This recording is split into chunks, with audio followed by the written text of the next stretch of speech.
Hi കൂട്ടുകാരെ, എൻ്റെ പേര് ദർശൻ. എനിക്ക് 45 വയസ്സുണ്ട്. കല്യാണം കഴിഞ്ഞതാണ്. ഭാര്യയും 2 മക്കളുമുണ്ട്. ഞാനും മക്കളും കുറേ വർഷം ഭാര്യയുടെ കൂടെ വിദേശത്ത് ആയിരുന്നു. ഇപ്പോൾ ഭാര്യയും മക്കളും മാത്രമേ അവിടെയുള്ളൂ. ഒരു 5 കൊല്ലമായിട്ട് ഞാൻ നാട്ടിൽ തന്നെയാണ്. എൻ്റെ വീടിൻ്റെ തൊട്ടടുത്തുള്ള പെൺകുട്ടിയും ഞാനുമായുള്ള കഥയാണ് ഇന്ന് നിങ്ങൾ കേൾക്കാൻ പോകുന്നത്. നാട്ടിലെ വീടും പറമ്പും എല്ലാം നശിച്ച് പോവാൻ തുടങ്ങി. അതുകൊണ്ടാണ് ഞാനിങ്ങോട്ട് വന്നത്. ഭാര്യയും മക്കളും വർഷത്തിൽ 1 മാസം ഇവിടെ വന്ന് നിൽക്കും. ബാക്കിയെല്ലാ ദിവസങ്ങളിലും ഞാൻ വീട്ടിൽ തനിച്ചാണ്. എൻ്റെ വീട് ഒരു ഗ്രാമപ്രദേശത്താണ്. അവിടുത്തെ ഏറ്റവും വലിയ പണക്കാരനാണ് ഞാൻ.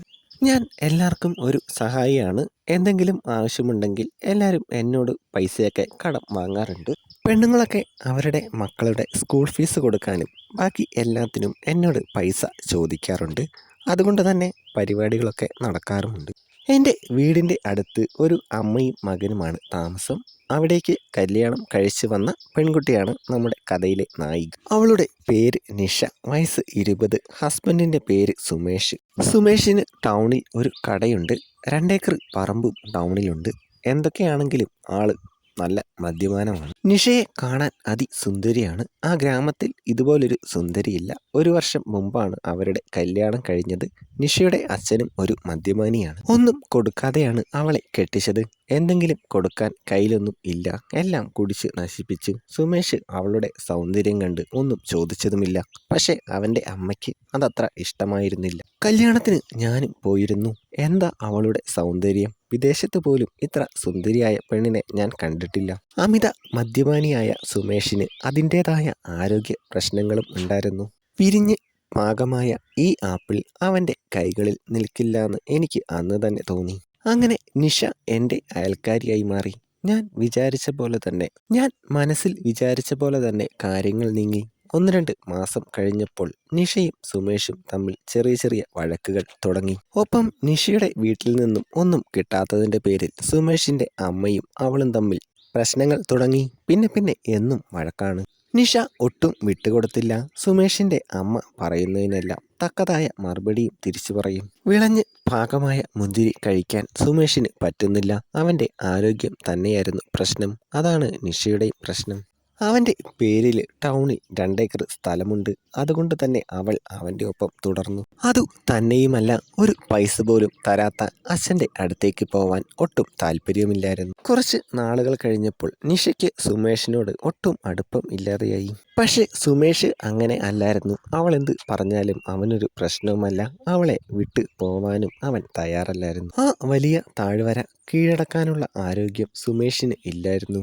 അതുകൊണ്ട് തന്നെ അവൻ്റെ മദ്യപാനം കൂടിക്കൂടി വന്നു. അയൽവക്കം എന്ന നിലയിൽ കുറച്ചു നാളുകൾ കഴിഞ്ഞപ്പോൾ ഞാനും നിഷയും മെല്ലെ പരിചയത്തിലായി. നിഷയ്ക്ക് എൻ്റെ മകളുടെ പ്രായമാണ്. അതുകൊണ്ട് തന്നെ കൂടുതൽ അടുപ്പത്തിന് പോവാൻ ഒരു മടിയുണ്ടായിരുന്നു. ഒരു ദിവസം ഞാൻ എൻ്റെ വീടിൻ്റെ മുറ്റത്ത് നിൽക്കുകയാണ്. അപ്പോൾ അപ്പുറത്ത് നിഷ എന്തോ നടുന്നതായി കണ്ടു. എന്താണ് അവിടെ ചെയ്യുന്നതെന്ന് ഞാൻ ചോദിച്ചു. ഞാനിവിടെ ഒരു ചെടി നടുവാണ് അങ്കിളെ എന്നവൾ പറഞ്ഞു. അന്ന് ഞങ്ങൾ കുറച്ചു നേരം നല്ലപോലെ സംസാരിച്ചു. നിഷയ്ക്ക് പൂക്കളും ചെടികളുമെല്ലാം ഇഷ്ടമാണ്. സുമേഷ് ഒന്നും നടുന്നത് കണ്ടിട്ടില്ലല്ലോ. ആൾക്ക് ഒന്നിനോടും ഒരു താല്പര്യമില്ല. അവൾ പറഞ്ഞു, ചെടിയുടെ തണ്ട് കുഴിയിലേക്ക് നല്ലതുപോലെ ഇറക്കണം, എന്നിട്ട് ഇളക്കി കൊടുക്കണം, എന്നാലേ വേര് പിടിക്കൂ. അത് കേട്ടതും അവളൊന്ന് പൊട്ടിച്ചിരിച്ചു. അപ്പോഴേക്കും അമ്മായിയമ്മ വിളിച്ചു. ശരി അങ്കിളെ, പിന്നെ കാണാം എന്ന് പറഞ്ഞ് അവൾ പോയി. 2 ദിവസം കഴിഞ്ഞു. രാത്രി ഒരു 8 മണി ആയിട്ടുണ്ടാവും. ഡോറിൽ ആരോ മുട്ടുന്ന കേട്ട് ഞാൻ ചെന്ന് കതക് തുറന്നു. അത് നിഷയായിരുന്നു. എന്താ മോളെ ഈ സമയത്ത്? അങ്കിളെ, സുമേഷ് ചേട്ടന് ഒട്ടും വയ്യ, ഹോസ്പിറ്റലിൽ കൊണ്ടുപോകണം, ഒന്ന് കാറുമെടുത്ത് വരുമോ?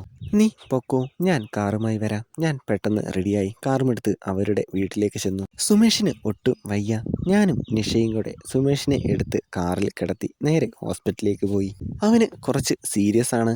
ICUവിൽ കയറ്റി. നിങ്ങൾ സുമേഷിൻ്റെ ബന്ധുക്കളല്ലേ, ഇവിടെ ഉണ്ടാവണം എന്ന് ഡോക്ടർ പറഞ്ഞു. അപ്പോഴേക്കും സമയം 11 മണി ആയിട്ടുണ്ട്.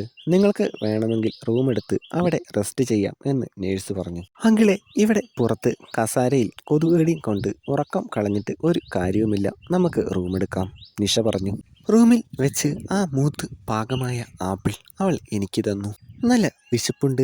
ഞാനത് നല്ലതുപോലെ കഴിച്ചു. ചെടിയുടെ കമ്പ് കുഴിയിൽ ഇറക്കി